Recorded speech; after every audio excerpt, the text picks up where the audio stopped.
I can't tell you how great it's been to stand before our troops and meet their families, or to go to Walter Reed and have a soldier look you in the face and say, Mr. President, I'd do it all over again.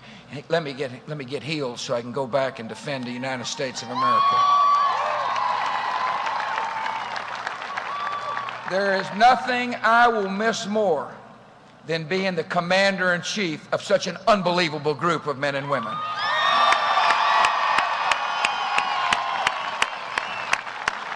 There were some good days, and there were some tough days. But every day was an honor to be your president. I gave it my all. Listen, sometimes what I did wasn't popular, but that's okay. I always did what I thought was right.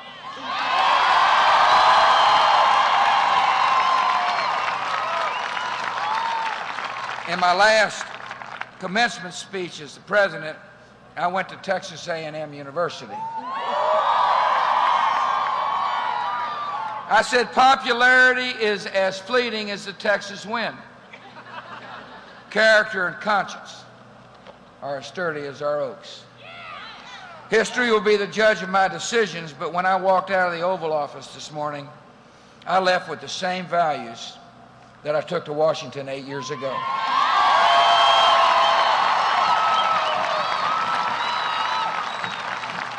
And when I get home tonight and look in the mirror, I'm not going to regret what I see.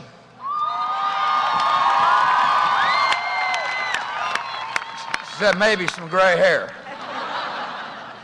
And now that we're back home, we have a few things to figure out, like what exactly we're going to do. Fortunately, we got a place to live. I delegated that decision to Laura. She bought a fine place in Dallas, I think. I haven't seen it yet. You might call that the first faith-based initiative of the post-presidency. But to help me come up with ideas, I've been learning about what my predecessors have done after leaving office. Theodore Roosevelt took a safari to Africa and explored the Amazon. Dwight Eisenhower learned to place his own phone calls. And President number 41 decided he was going to jump out of an airplane. Twice.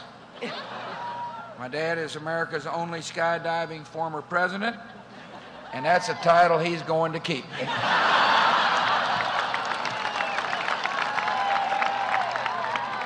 Tomorrow I plan on having a relaxing morning in Crawford.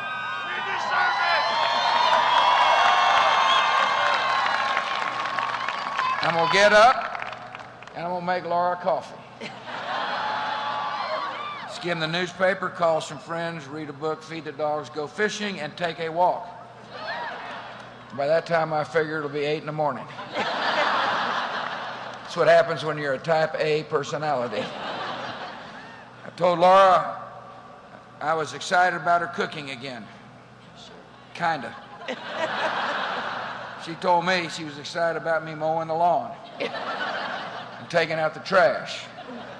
It's my new domestic agenda.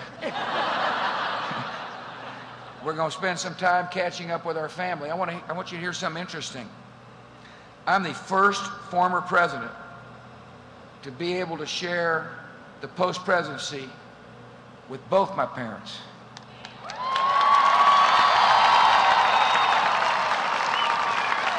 And I'm going to take advantage of every minute of it. I've got some bigger ideas. I plan on keeping busy, and so does Laura. We may be retired, but we're not tired out. I'm going to write a book. I want people to be able to understand what it was like in the Oval Office when I had to make some of the tough decisions that I was called upon to make. You know, history tends to take a little time for people to remember what happened and to have an objective accounting of what took place. And I'd like to be a part of making the real history of this administration come to life.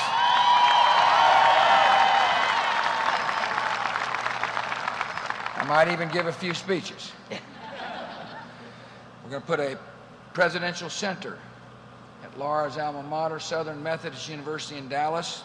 It's going to be a policy institute, a place to promote the ideals of freedom and personal responsibility.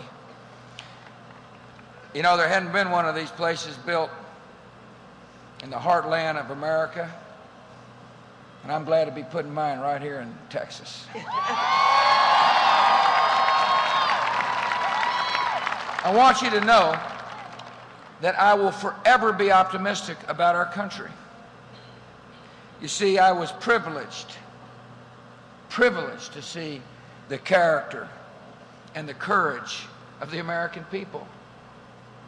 You'd be amazed to see what I have seen. You know, I'll never forget going to a little town in Kansas that got destroyed by a tornado.